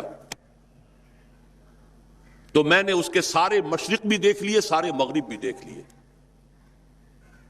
And take it from me، جان لو میری امت کی حکومت ان تمام علاقوں پر قائم ہو کر رہے گی جو اللہ نے مجھے اس طرح زمین کو سکیڑ کر دکھا دیے تھے۔ کوئی شک ہے؟ شک کا شائبہ بھی ہے تو ایمان کی کمزوری ہے۔ یہ قول رسول ہے، وہو الصادق المصدوق، وہ سچے ہیں اور ان کی سچائی پر تو اللہ گواہ ہے۔ لقد صدق اللہ رسولہ الرؤیا بالحق لتدخلن المسجد الحرام ان شاء اللہ آمنین محلقین رؤوسکم۔ کچھ اشتباہ سا ہو گیا تھا کہ شاید حضور کا خواب درست نہ تھا، نہیں، نبی کا خواب غلط نہیں، نبی کا قول غلط نہیں ہو سکتا، ہو کر رہا ہے۔ تو قرآن سے منطقی طور پر ثابت پوری دنیا میں اللہ کے دین کا غلبہ ہو کر رہے گا، احادیث سے تفصیلاً ثابت، صراحتاً ثابت۔ اسے نظام خلافت علی منہاج النبوہ کہیے، اسے نظام دین کا غلبہ کہیے، اسے اللہ کی حکومت کہیے، قائم ہو کر رہے گی اس دنیا کے خاتمے سے قبل۔ اب میری اس وقت کی گفتگو کا چوتھا اور آخری نقطہ ہے، وہ نقطہ یہ ہے، منطقی طور پر بھی یہی بات نظر آتی ہے اور روایتاً بھی یہی ثابت ہے۔ کوئی نظام اگر عالمی سطح پر آتا ہے یا آنے کا امکان ہے تو اس کی ترتیب اور تدریج یہی ہوگی کہ پہلے کسی ایک ملک میں آئے اور پھر پھیلے۔ منطق بھی یہی کہتی ہے، تاریخ بھی یہی بتاتی ہے۔ فرانس کا انقلاب فرانس میں آیا، پھر پھیل گیا پوری دنیا میں۔ اشتراکی انقلاب روس میں آیا، لیٹن امریکہ تک پہنچ گیا۔ سب سے بڑھ کر محمد عربی صلی اللہ علیہ وسلم کا انقلاب جزیرہ نما عرب میں آیا اور پھر پھیلا دائیں بائیں، مشرق مغرب شمال۔ منطقی طور پر بھی یہی ممکن ہے، اور اس کو اگر کانورس لے لیجئے، اس کا ضد لے لیجئے، اگر پوری دنیا میں بیک وقت اس کا قیام ممکن ہوتا تو حضور کے ہاتھوں ہو جاتا۔ افضل البشر ہیں کہ نہیں؟ سید الانبیاء اور رسل ہیں کہ نہیں؟ سید الاولین والآخرین ہیں کہ نہیں؟ خاتم النبیین ہیں کہ نہیں؟ اگر یہ ہو سکتا ہوتا تو حضور کے ہاتھ ہو جاتا۔ وہاں بھی یہی ہوا، 23 برس کی محنت شاقہ سے جزیرہ نما عرب میں وہ نظام قائم ہو گیا۔ اب دائیں بھی پھیلا، عراق سے ہوتے ہوئے ایران اور ایران سے ہوتے ہوئے ماوراء النہر اور وہاں سے ہوتے ہوئے ہندوستان آیا، مغرب میں نکلا شام سے ہوتے ہوئے اور پھر مصر اور مصر سے لیبیا اور لیبیا سے الجزائر چلتے جائیے، شمال میں کوکیشیا ماؤنٹینز۔ یہی تدریج ہو سکتی ہے نا، اب بھی یہی ہوگی، لیکن سوال یہ ہے کہ کیا کوئی انڈیکیشن ہے، کوئی اشارات ہیں، کوئی صراحت ہے کہ یہ کہاں سے ہوگا؟ مسلمانوں کا ذہن تو فوراً جائے گا کہ مکہ مکرمہ ہی سے ہونا چاہیے، مدینہ منورہ سے ہونا چاہیے، جزیرہ نما عرب سے ہونا چاہیے، لیکن دو اعتبارات سے بات بالکل مختلف ہے، بلکہ میں تو شاید آج تیسری بات کا اضافہ کر کے بتاؤں، تین اعتبارات سے بالکل مختلف ہے۔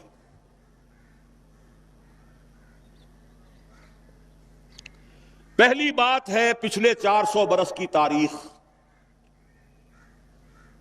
ختم نبوت کے بعد اہم ترین دینی منصب مجددین کا ہے۔ ان اللہ یبعث فی هذه الامة على راس كل 100 عام من یجدد لها دینها، اللہ تعالیٰ اس امت میں ہر صدی کے سرے پر ایسے لوگوں کو اٹھاتا رہے گا جو اس کے دین کو تازہ کر دیں گے۔ سنن ابی داؤد کی روایت ہے، مجددین کا سارا تصور۔ اب نوٹ کیجئے کہ 1000 برس تک سارے مجددین عالم عرب میں آئے، عمر بن عبدالعزیز سے شروع ہو جائیے، عمر بن عبدالعزیز ہے، اور پھر امام ابو حنیفہ ہیں، امام شافعی ہیں، امام مالک ہیں، امام احمد ابن حنبل ہیں، غزالی ہیں، ابن تیمیہ ہیں، شیخ عبد القادر جیلانی، گنتے جائیے، سب کے سب کہاں؟ اور جیسے ہی 1000 برس ختم ہوئے، الف ثانی شروع ہوا، دوسرا 1000 سال امت کی تاریخ کا۔ مرکز ثقل جو ہے اس امت کا ہندوستان کو منتقل کر دیا گیا۔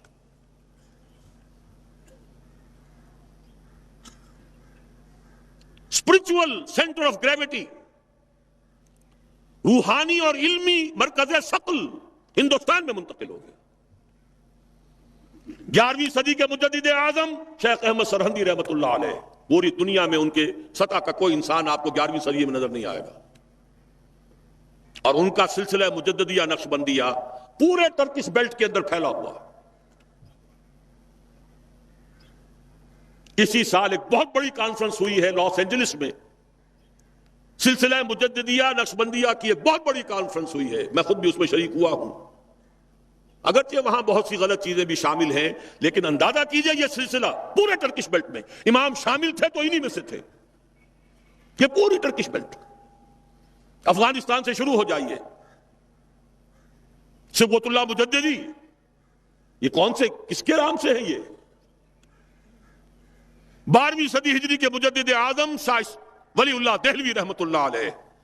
اس دور میں صرف ایک شخص اور نظر آتا ہے دنیا میں ان کا ہم عصر، اور وہ شیخ محمد ابن عبد الوہاب ہیں، لیکن اگر ایک ترازو میں رکھ کر دونوں کو تولیں تو کوئی تقابل نہیں دونوں کے اندر۔ جامع معقول و منقول، جامع ظاہر و باطن، چاروں ڈائمنشنز کے حوالے سے جامع ترین شخصیت شاہ ولی اللہ دہلوی کی ہے رحمۃ اللہ علیہ۔ 13ویں صدی ہجری میں جہاد بہت سے ہوئے ہیں، سنوسی نے بھی جہاد کیا ہے، مہدی سوڈانی نے بھی کیا ہے، لیکن سب سے عظیم جہاد سید احمد بریلوی اور شاہ اسماعیل شہید رحمہ اللہ، وہ کہاں ہوا؟ ہندوستان۔ 14ویں صدی میں یوں تو ہمارے ہاں بہت سے لوگوں نے اپنے اپنے مجدد جو ہے منتخب کر لیے ہیں۔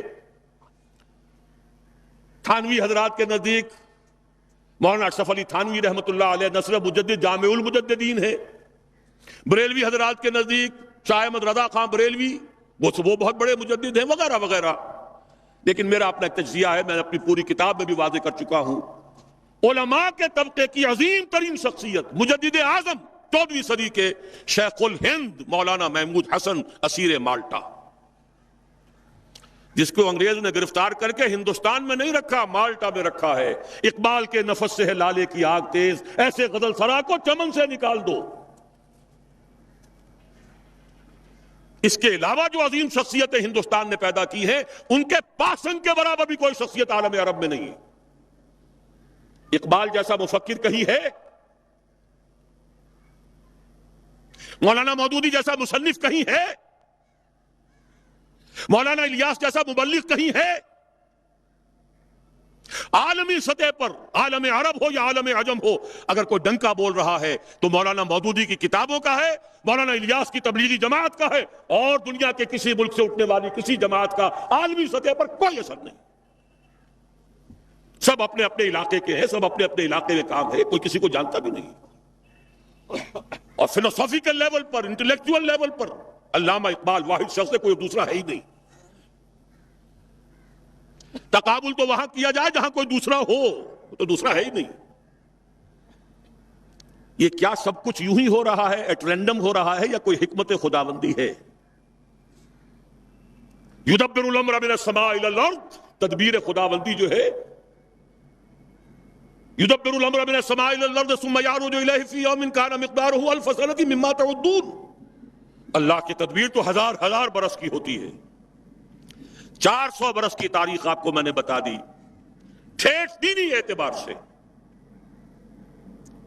اس میں اضافہ کیجئے، وہ جو کولونیل رول تھا، اس سے آزادی تمام مسلمان ملکوں میں چلی، تحریک چلی ہے نا، لیکن اسلام کا نعرہ صرف تحریک پاکستان کے لیے لگا۔ عربوں نے عرب نیشنلزم کا حوالہ لیا ہے، سہارا لیا ہے۔ خلافت ختم ہو رہی تھی، احتجاجی تحریک صرف ہندوستان میں چلی، باقی پوری دنیا کے مسلمانوں نے یہ بھی محسوس نہیں کیا، جیسے کہ حضور نے فرمایا ہے کہ ایک منافق کو بھی گناہ کرنے سے کچھ احساس تو ہوتا ہے، بس اتنا ہی ہوتا ہے جیسے ناک پر مکھی بیٹھی تھی اسے اڑا دیا۔ اس سے زیادہ احساس خلافت کے خاتمے کا پوری دنیا میں کہیں نہیں ہوا۔ اور یہاں مشرق سے مغرب، شمال سے جنوب بولی اماں محمد علی کی جان بیٹا خلافت پہ دے دو، ہندوؤں کو شریک ہونا پڑا خلافت کی تحریک۔ قرارداد مقاصد پاس ہو گئی، 10 کروڑ انسانوں کی نمائندہ اسمبلی کہہ رہی ہے we wash our hands of the claim of sovereignty, ہم حاکمیت کے دعوے سے دستبردار ہوتے ہیں، سروری زیبا فقط اس ذات بے ہمتا کو ہے، حکمراں ہے ایک وہی، باقی بتانے آزری۔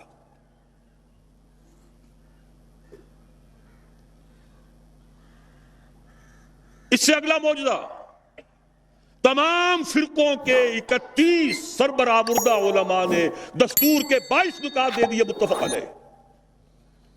اس کے بعد قافلہ بھٹک گیا، میں اس طرف جانا نہیں چاہتا، اس وقت صرف آپ کو مثبت چیزیں بتا رہا ہوں۔ بھٹک کر ہم نے اپنی منزل دور کر لی ہے، واپس آ جائیں گے تو انشاءاللہ یہ پچھلے سنگھائے میل، یہ ہمارے حوصلوں کو بڑھانے کے لیے ان کی یاد تازہ کرنا۔ تازہ خواہی داشتن گر داغ ہے سینہ را، گاہے گاہے باز خواہی داستان پاری نہ رہا۔ اس کو نوٹ کیجئے، اس لیے یاد دلا رہا ہوں کہ کچھ مشیت ازدی ہے اس علاقے سے۔ اب آئیے احادیث کی طرف، 3 حدیثیں ہم نے کوٹ کی ہیں۔ ان عبداللہ ابن الحارث رضی اللہ عنہ،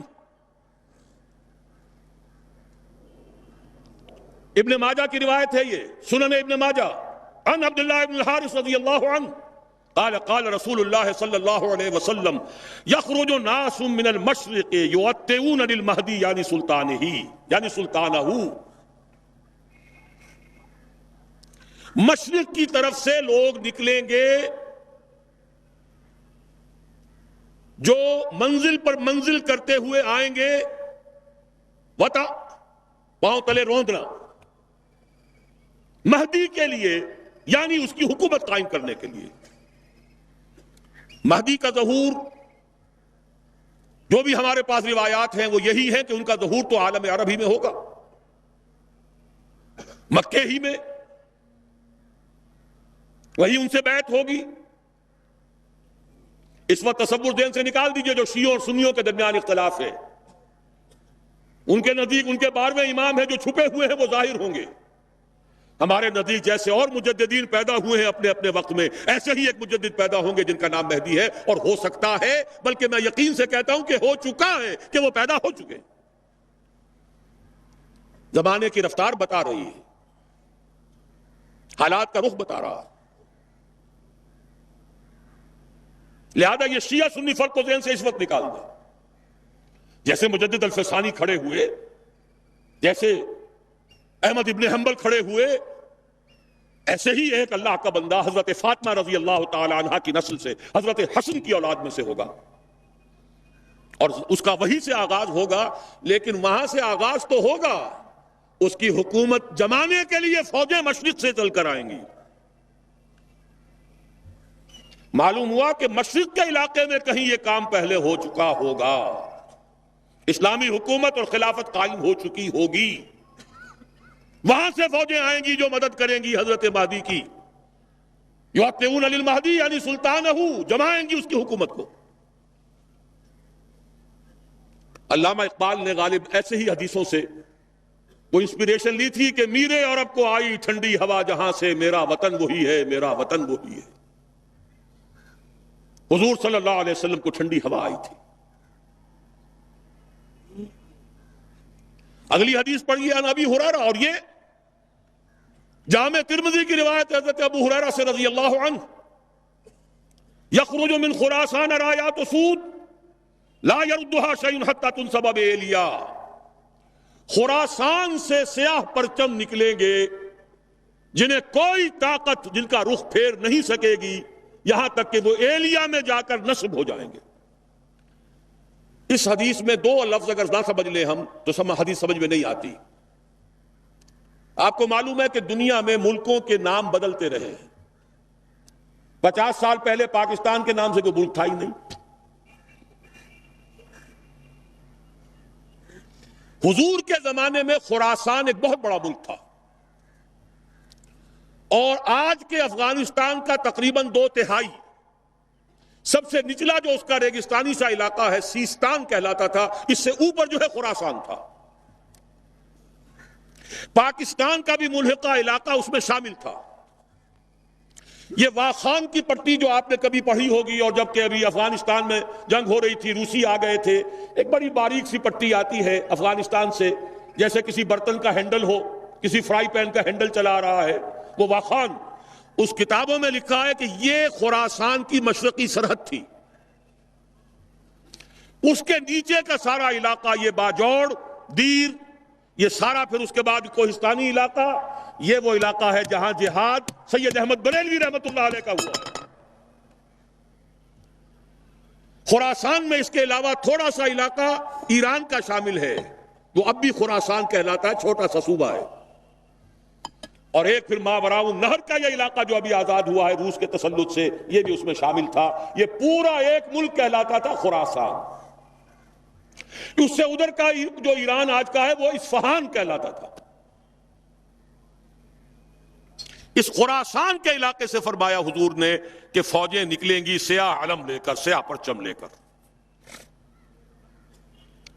ایلیا حضور کے زمانے میں نام تھا یروشلم کا۔ یروشلم کو سن 70 عیسوی میں جب تباہ و برباد کیا ہے ٹائٹس رومی نے، بالکل تباہ و برباد کر دیا، اس کو پھر اجاڑ دیا جیسے کبھی نیبوکڈنیزر نے اجاڑا تھا۔ اس کے بعد ایمپرر ہیڈریان تھا، ایک رومن ایمپرر، اس نے دوبارہ آباد کر کے اس کا نام بھی رکھا ہے ایلیا۔ اب وہ یروشلم نہیں تھا، اور سن 70 عیسوی سے ان کا جو سیکنڈ ٹیمپل تھا وہ گرا پڑا ہوا، آج تک گرا پڑا ہے، ایلیا کہلاتا تھا۔ اس ایلیا کے بارے میں حضور نے خبر دی، اس حدیث سے معلوم ہوا کہ یہ مسلمانوں کے ہاتھوں سے نکل چکا ہوگا، لیکن ان کو لینے والے خراسان سے چل کر آئیں گے، کوئی اور ملک کے لوگ نہیں لے سکیں گے۔ نوٹ کیجئے ذرا حدیث کو۔ یہ ایلیا تاریخی اعتبار سے مسلمانوں کے ہاتھ سے 2 دفعہ نکلا ہے۔ پہلے عربوں کے ہاتھ سے نکلا، لیکن عرب واپس نہیں لے سکے۔ کس نے واپس لیا؟ صلاح الدین ایوبی کرد، خراسانی نہیں تھے، گویا کہ وہ اس حدیث کا اطلاق اس پر نہیں ہوگا۔ اب دوبارہ ہاتھ سے نکلا ہے، صاف نظر آتا ہے کہ عربوں میں تو دم ہے ہی نہیں. تھوڑے سے دم خم کا امکان تھا عراق کا، اس کا جو بھرکس نکالا ہے اگلا پچھلا کھایا پیا جیسا، اور جس کا 3 ٹکڑوں میں تقسیم کیا ہے، اس کی اپنی حماقت بھی اس میں شامل ہے، عالمی سازش شامل ہے، سب کچھ ہے. یہ میرا اس وقت کا موضوع نہیں ہے. عالم عرب میں کوئی ملک ایسا نہیں ہے کہ جو چیلنج کر سکے. خراسان کے علاقے سے فوجیں جائیں گی جو ایلیا کو دوبارہ حاصل کریں گی. یخرجو من خراسان رایات سود فلا یردها شیء، کوئی شے ان کا رخ نہیں پھیر سکے گی حتی تنصب ایلیا، یہاں تک کہ وہ رایات سود جو ہیں وہ سیاہ جھنڈے ایلیا میں جا کر نصب ہو جائیں. یہ 2 حدیثیں قطع الدلالت ہیں اس پر کہ یہ علاقہ ہندوستان اور افغانستان، پاکستان اور افغانستان کا علاقہ مشیت ایزدی کو خاص منسلک ہے اس علاقے کے ساتھ. یہی وجہ ہے کہ پاکستان بنا تو لا الہ الا اللہ کے نعرے پر، قرارداد مقاصد پاس ہوئی تو پاکستان میں. اور یہ جو جہاد ہوا، میں تفصیل میں نہیں جانا چاہتا، اس میں جو غلطیاں ہم سے ہوئی ہیں، افغانستان میں جو بھی جانیں دی ہیں، بے شمار خون دیا ہے مسلمانوں نے پورے خلوص کے ساتھ، وہ بھی رنگ لائے گا. کچھ آثار بھی اب نظر آ رہے ہیں، صورتحال جو ہے بدلتی نظر آ رہی ہے. یہ صورتحال خود ادھر اشارے کر رہی ہے کہ یہاں سے کچھ ہونا ہے. اور میں جو تجزیہ کرتا ہوں وہ یہ ہے، فکری، علمی، روحانی اعتبار سے 400 سال کے تجدیدی کارنامے کا خلاصہ بر عظیم پاک و ہند کا پاکستان میں آ کر جمع ہوا. اور بازوئے شمشیر زنگ وہ اللہ نے افغانستان کی صورت میں عطا کیا. جو قوم 15 لاکھ سے زیادہ آدمی دے چکی ہو، اس قوم کو دنیا کی کوئی طاقت شکست نہیں دے سکتی. آپس کا اختلاف تھا جو روکے بیٹھا تھا، ایک فرد سے بیعت کر کے توڑ دی تھی، اس کی صدا پائی ہے. عبد الرسول سیاف سے بیعت کی اور بیعت کر کے توڑی، اس کی صدا مل رہی. صحابہ کو بھی اللہ تعالیٰ نے صدا دی تھی، 35 تیر اندازوں نے حکم کی خلاف ورزی کی تھی، 70 شہید کر دیے. اللہ چاہتا تو کنڈون کر دیتا، معاف کر دیتا، لیکن نہیں، سبق سکھانا تھا. وَلَقَدْ صَدَقَكُمُ اللَّهُ وَعْدَهُ إِذْ تَحُسُّونَهُم بِإِذْنِهِ حَتَّىٰ إِذَا فَشِلْتُمْ وَتَنَازَعْتُمْ فِي الْأَمْرِ وَعَصَيْتُم مِّن بَعْدِ مَا أَرَاكُم مَّا تُحِبُّونَ. سزا دی ہے تاکہ آئندہ کے لیے سبق ہو. یہ سب کچھ ہوا ہے، لیکن انشاءاللہ اسی علاقے سے اسلام کا بول بالا ہوگا، یہیں سے شروع ہوگا معاملہ. اور اس کے بعد آخری حدیث پڑھ لیجئے. جزیرہ نماء عرب میں ہوا تھا تو کیا ہوا تھا، پھر مشرق بھی اور مغرب بھی. یہ حدیث، اس کے بھی سمجھنے میں بہت سی مسلمانوں کو دقت ہوتی رہی ہے. یہ تو جیسے قرآن مجید کی بہت سی آیات، آج جبکہ سائنٹیفک ہماری معلومات کا دائرہ وسیع ہو رہا ہے، جتنا واضح ہو کر آج سامنے آ رہا ہے پہلے نہیں آ سکتا تھا. کل فی فلک یسبحون، یہ جتنا آج سمجھ میں آتا ہے پہلے نہیں سمجھ میں آ سکتا تھا. اسی طرح اس حدیث کو کیسے سمجھتے؟ ان ثوبان مولا رسول اللہ صلی اللہ علیہ وسلم، وہی ثوبان ہے رضی اللہ تعالی عنہ. قال قال رسول اللہ صلی اللہ علیہ وسلم عصابتان من امتی احرزهم اللہ من النار، عصابت تغزو الہند وعصابت تکون مع عیسی ابن مریم علیہ السلام. میری امت کے 2 لشکر ایسے ہوں گے جن کو اللہ نے آگ پر حرام کر دیا.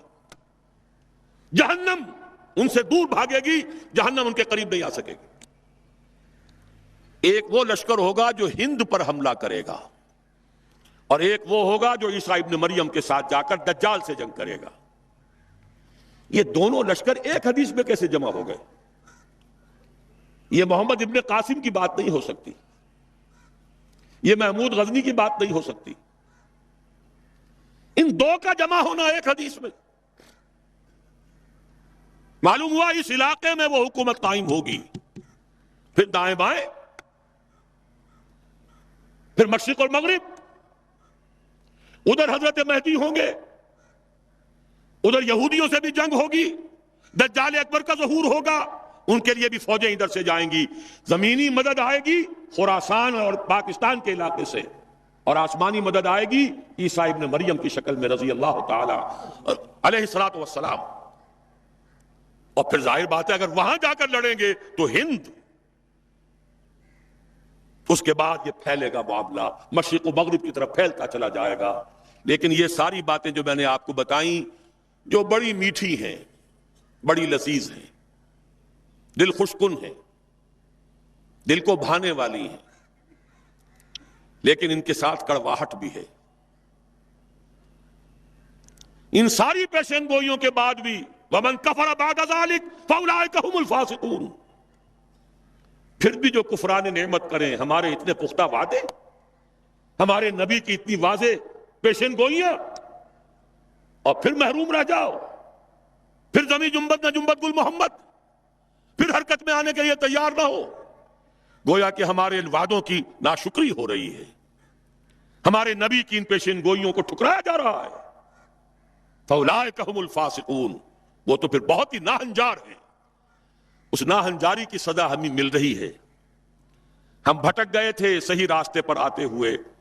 1951 سے ہمارا قافلہ بھٹکا ہے. 1949 میں قرارداد مقاصد، 1950 میں تمام مذہبی فرقوں کے طرف سے متفق علیہ دستور کے 22 اصول، 51 سے الیکشن میں حصہ لے کر جو بیڑا غرق کیا ہے، اسلام کی منزل جو کھوٹی کی ہے، اسلام کو ایک پولیٹیکل ایشو بنا کر، ایک پارٹی ایشو بنا کر، متنازع مسئلہ بنا کر، اور پھر 5 جماعتیں اسلام کے نام پر ووٹ لینے کے لیے میدان میں آئیں، تو جو کچھ حشر ہوا ہے وہ ہمارے سامنے ہے. السلام علیکم سامعین، ڈاکٹر اسرار احمد صاحب کے مزید بیانات سننے کے لیے ہمارے چینل صدائے ایمان کو سبسکرائب کیجیے.